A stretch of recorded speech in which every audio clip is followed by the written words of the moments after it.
Why do you think we dream? If it's just our imagination, then how can two people have the exact same dream? Welcome to Paranormal Nightshift, your home for all things that go bump in the night, and your fan stories told here.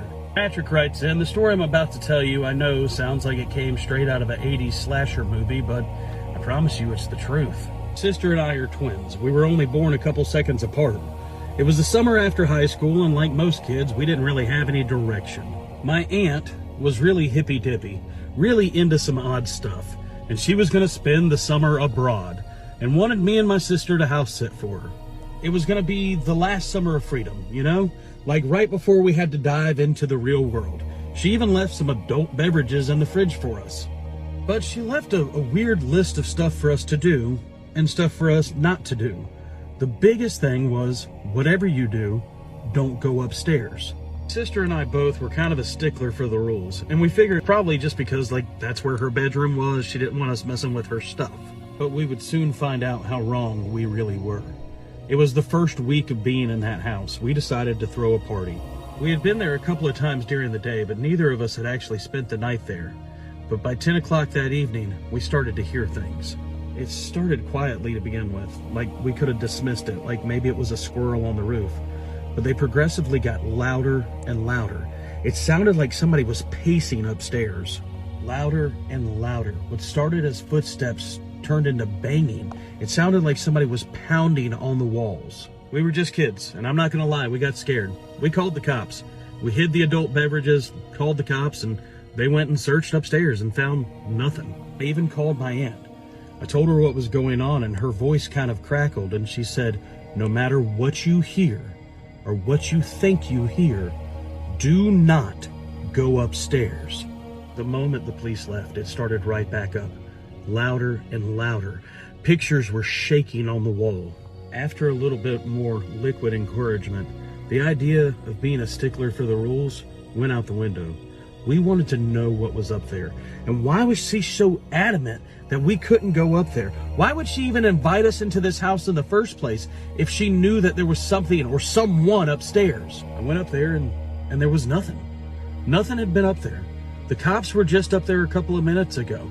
There was nothing up there, no lights or anything, except for one.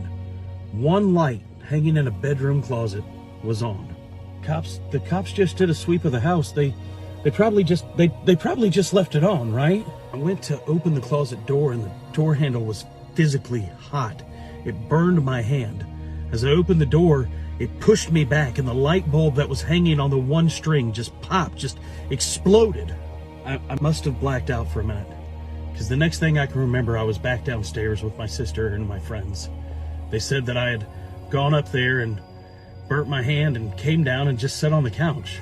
None of them remembered anything else after that. None of them knew anything after that. I had hurt myself and came downstairs. It began to concern me. Why couldn't I remember what happened? But the banging had stopped. It had gotten quiet again, and now we were actually enjoying the fact that we had this house. Nothing seemed to be wrong anymore. It was about 3 o'clock in the morning. We all finally fell asleep after a fun night of having fun, being kids. This house wasn't that bad. It was exactly what we thought it was going to be. Just a party house. We were going to have so much fun. But then I woke up. Woke up after having a nightmare, I guess, if that's what you want to call it. I was back in front of that closet door. I had opened the door and saw, I guess, the pearly white gates. And there was a man who I presumed was God, standing there looking at me. In a voice that echoed through my head to this day, he said, "You're not safe there, and you need to get out." It shook me to my core, and I just needed to get up. I went to the bathroom, but I was so surprised to find that my sister was in there, just standing, looking at herself in the mirror.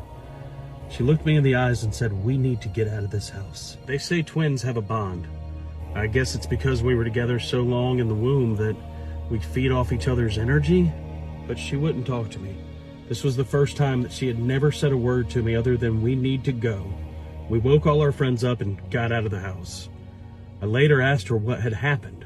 She told me the exact same dream that I had had, word for word, and that we weren't safe here and we needed to leave. We went back to our parents' house, and we hadn't told them about anything else. Definitely didn't want to tell them about the cops. But somehow my mom knew. My mom knew that something was wrong. And she looked at me and my sister and said, "You went upstairs, didn't you?" How would she know that? Why would she know that? Why would she even know that that was a thing? Then she said something that scares me to this day. "I don't know if I can help you anymore. What did I experience? And what is waiting for me?"